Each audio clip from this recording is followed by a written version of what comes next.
ప్రస్తుతం ట్రెండింగ్లో ఉన్న టాపిక్ అండ్ అందరి కళ్ళు ఒకవైపు చూస్తున్నాయి, అదేంటంటే అంబానీ వాళ్ళ యొక్క wedding, Anant Ambani and Radhika merchant.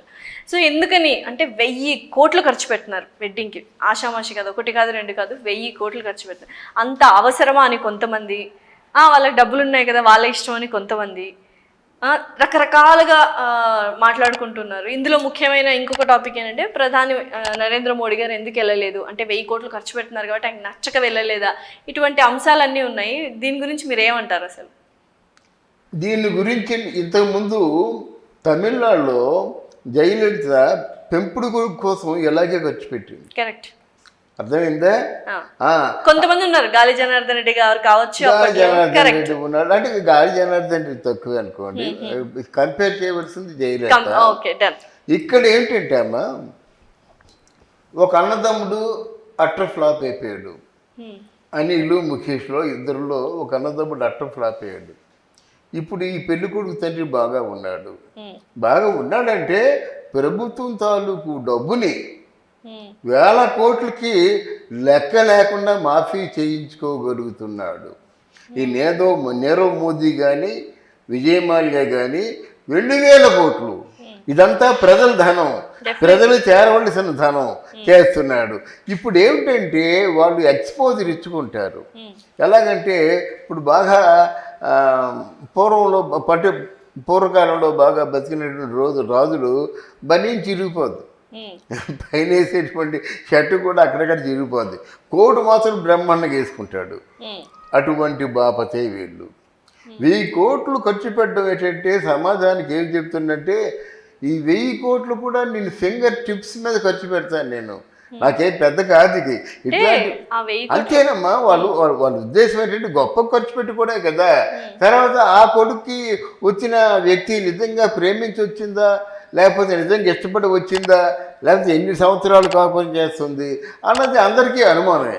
అది వాళ్ళ టోటల్ పర్సనల్ చాయిస్. మనము రాధికా గారి గురించి అయితే అలా మాట్లాడకూడదు, ఎందుకంటే ఇట్స్ నాట్ అబౌట్ పర్సనాలిటీ కదా. కాదమ్మా, ఇప్పుడు నువ్వు వైభవంగా ఎందుకు పెళ్లి చేస్తావంటే నా స్టేటస్, ఫైనాన్షియల్ స్టేటస్ ఇది అనుకోవడానికి చేస్తారు. అసలు ఆయన పేరు అబ్బాయికి అనంత్. ఆయన కొంతకాలం పెళ్లి చేసుకోనని మారాం చేశాడు. చాలా తర్జన భర్జనలు జరిగాయి కాబట్టి ఈ టాపిక్ నేను చెప్పాల్సి వస్తుంది.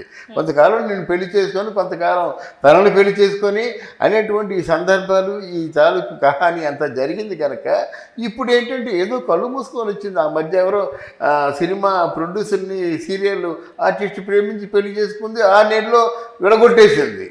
ఆయన నేర్చుకున్నాడు, ఆవిడ నేర్చుకుంది. మొత్తానికి ఏంటంటే ఇట్లాంటి లక్ష్మీ ప్రొడ్యూసర్ కరెక్ట్ ఉంది కదా, వాళ్ళకి ఎందుకంటే ఎంత పట్టు ఉంది, ఈవిడే ఇంత ఉంటుంది.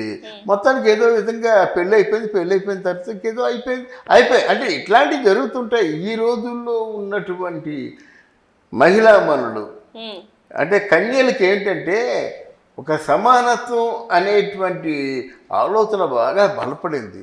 వాటిని అంటే ఏంటి అన్ని లక్షలు వస్తుందా, నాకు 2 లక్షలు వస్తుంది, ఇడియట్ అంటారనమాట. ఎందుకంటే వాళ్ళు సంపాదిస్తున్నారు, they can stand on their own legs, depend. అందువల్ల ఇంత వైభవంగా చేయడానికి కారణం ఏంటంటే ఎక్స్పోజర్ కోసమే చేస్తున్నారు తప్ప ప్రధానమంత్రిని పిలిచారు. ఊర్లో ఎవరెవరైతే బాగా డబ్బున్న వాళ్ళు ఉన్నారో వాళ్ళు పిలుస్తారు. ఏంటంటే ఆ సమాన స్థాయిలో ఉన్న వాళ్ళని పిలుస్తారు. ఇక్కడ వాళ్ళతో ఢీకొనే శక్తి ఒక ఉపాసనకే ఉంది. వాళ్ళతో ఢీకొనే శక్తి, పైగా ఉపాసన అంత అప్పులు లేవు. ఇప్పుడు వాళ్ళకి ఆ అంబానీకి ఉన్నన్ని అప్పులు లేవు. సో అందుకనే సౌత్ ఇండియాలో మొత్తానికి రామ్ చరణ్ మాత్రమే పిలిచారంటారు. రామ్ చరణ్ అంటే మరి ఉపాసన కాదా ఏంటమ్మా? ఇప్పుడు ఆవిడ పిలిచి వెళ్తాడు, ఈయన పిలుస్తా, అందువల్ల బికాజ్ అంటే ఆయన బ్యాక్గ్రౌండ్ అది కనుక వాళ్ళు పూర్తిగా రెడ్ కార్పెట్ వేసి వెల్కమ్ చెప్తారు. ఏమండి అయోధ్య రామ మందిరంలో ఇండియాలో ఇంకెవరు లేరండి. మరి ఎందుకండి పవన్ కళ్యాణ్కి ప్రభాస్కి ప్రత్యేకమైన ఆహ్వానం వచ్చింది. ఆహ్వానం వచ్చినందుకు చెరుకు ఒక 5 కోట్లు ఇచ్చారు. అదే కదా, ఇట్లాంటివన్నీ లెక్కలు, క్యాలిక్యులేషన్స్ అన్నీ ఉంటాయి కాబట్టి మిమ్మల్ని నన్ను తెలవరు కదా.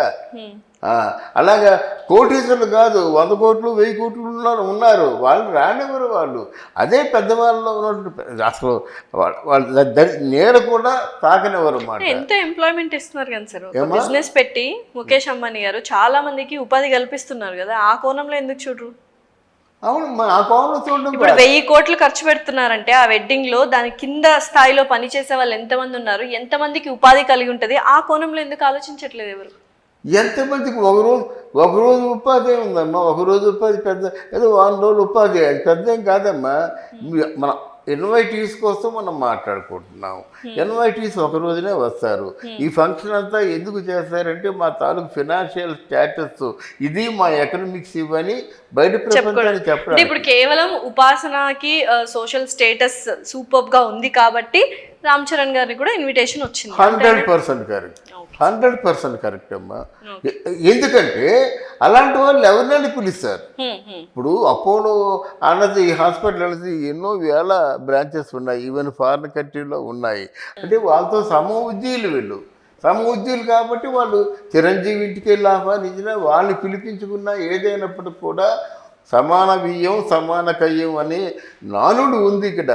అందువల్ల ఎవరినైనా స్నేహితుడిగా మనసుకున్నా, స్నేహితుడిగా అనుకున్నా, వీడు నా సమాన స్థాయి ఉన్నాడా లేడా అని అనుకుంటాం. తర్వాత అదేదో కొంచెం ఎక్కడో డౌట్ రాడానంటే మనం పూర్తిగా వద్దు, మనకెందుకు లేనిపోయిన తలకానిప్పులు అనుకుంటాం, అది సర్వసహజం. అంటే ఇక్కడ ఈ అంబానీ పెళ్లి కూడా ఆ కోవు చెందిందే అని నేను అనుకుంటున్నాను నేను, అంతే. తర్వాత చూద్దాం ఎలా ఉంటుందో. అంటే I wish them all the very best. నేను చెప్పేది ఏంటంటే ఎనలైజేషన్ అడిగా కానీ చెప్తున్నాను, కానీ let them be very happy. Okay sir, thank you so much. Thank you అమ్మా.